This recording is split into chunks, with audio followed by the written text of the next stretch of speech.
예, 안녕하세요. 오늘 급작스럽게 출장이 잡혀서 직접 인사드리지 못하고 목소리로 대신하게 됐습니다. 기억찾기 탐사대원 이하나입니다. 저는 안양과 정반대쪽에 살던 사람이에요. 안양에 제대로 자리 잡은 지는 3년 정도 됐고요. 어쨌든 이곳에 이제 정 붙이고 살 생각입니다. 안양에 살아보니까 참 좋은 도시더라고요. 도시의 편리함, 적당히 어우러진 자연, 준수한 교육 환경, 뛰어난 교통 접근성. 고향은 아니더라도 베드타운으로서의 기능은 최고라고 생각합니다. 저는 여기가 좀 우물 같아요. 흐르는 물 같지 않고 뭔가 고여 있는데 모든 것이 다 갖추어진 우물 같은 느낌. 뭐 안락하다는 뜻도 됩니다. 오늘 제가 말씀드릴 것은 아마 이방인의 시선으로 안양에 국한된 것이 아닌 한국의 많은 작은 도시들의 이야기일 수도 있습니다. 다른 분들은 어떤지 모르겠어요. 저나 제 친구들은 이런 질문을 많이 하거든요. 요새 어디 살아? 가장 쉽게 나오는 반문이 아직도 거기 살아? 이런 반문입니다.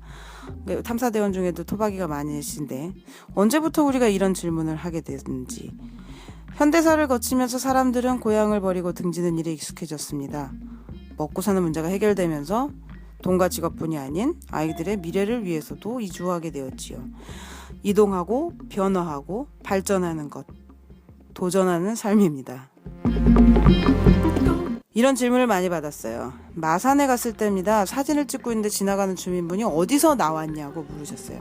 그리고 그 주변 상권에 대한 막 의견을 저한테 주시면서 어딘가에 전달해 주기를 간절히 원하셨어요.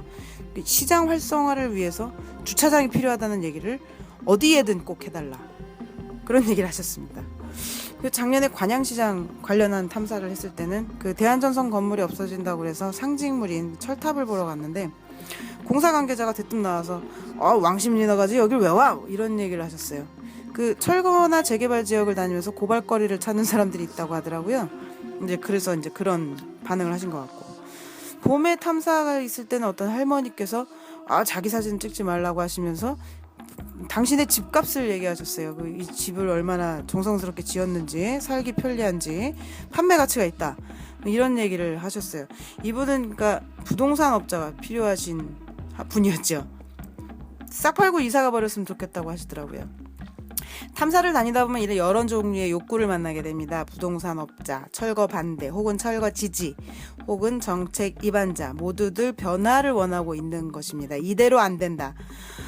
더 부자가 되길 원하는 것, 변화를 추구하는 일이 중단되지 않길, 더 좋은 시설이 들어와서 멋지고 깨끗하게 변화하길. 정말 우리의 주거 환경은 당장 무언가를 바꾸지 않으면 안 될 정도로 그렇게 엉망진창인가요?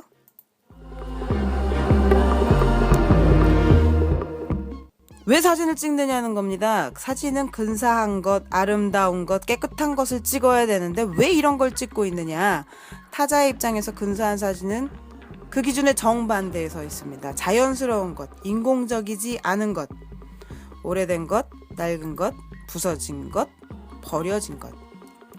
자기가 사는 동네에 볼 게 없다고 단정하시는 거죠. 골목길 좁고 으스스하고 침침하고 불안한데, 계단 높고 가파르고 불편하고 비 오고 눈 오면 위험한데, 그러나 인공미에 둘러싸인 건축물에서 사는 사람들은 그들에게는 뭔가 그 반대점에 서 있는 물체와 풍경의 매력을 느끼게 되어 있습니다. 요즘 어린아이들 중에는 대문과 현관이 무엇인지 잘 모르는 아이들도 있어요. 자연에서 나고 자란 사람들은 아무 대가 없이 자연이 주는 것을 받은 경험이 있죠. 도시에서 태어나 도시에서 자란 사람들은 돈을 내지 않으면 그 어떤 것도 얻을 수 없다는 삶을 체득해 왔습니다. 부럽지만 불편한 건 알아요. 그러나 자연이란 풍요롭고 거대한 것이기도 합니다. 그래서 객관적인 관찰을 주관적인 자세로 시작하게 됩니다. 개입하지 않아도 되고 뒤섞이지 않아도 되는데, 이런 정서가 원 주민들과의 일정한 거리를 유지하게 하고 괴리감을 느끼게도 하지만 그 반면에 객관성을 유지하게 하는 수단이 되기도 합니다. 골목에 대한 향수.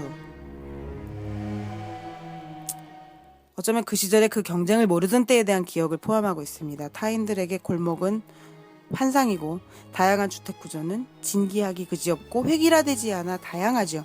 그게 바로 삶을 풍요롭게 만듭니다. 비록 아파트보다 불편하죠. 모든 것을 우리가 다 같이 가져갈 수는 없습니다. 자기의 주거 공간을 보호하려는 의지는 당연한 것이며 마땅한 것인데 타인의 시선이 개입되고 자신의 공간이 대성화되는 것에 대한 거부감 역시 당연합니다. 그러나 과도하게 사람들이 초상권을 주장하고 자기 영역을 지키려고 노력하는 모습을 봤습니다. 영역 침범에 대한 불안, 방어의식, 무엇이 두려운가 정말 자랑스러워할 수는 없는 걸까요? 2013년에 개인적으로 작년에 이어서 두 번째 무릎 수술로 인해서 자주 탐사에 참가하지 못했습니다. 윤경숙 탐사대장이 안양의 마을 탐사를 제안했을 때 환영했던 건 저 역시 골목에 대한 향수가 강하고 골목만이 사람의 숨결을 느낄 수 있는 곳이라고 생각하기 때문입니다. 골목이 없다는 건 지루한 것입니다. 이야기거리도 줄어들고요. 이야기거리가 없는 도시는 재미도 없고 정도 안 갑니다. 한 해 동안 우리는 안양의 오래된 골목을 찾아서 구경했습니다. 아마 이 구경은 내년까지도 계속되어야 할 것 같고요. 그 다음에 마을 깊숙이 들어가 보려고 합니다. 골목 탐사에서 얻게 된 몇 가지 질문들 그런 거 말고요.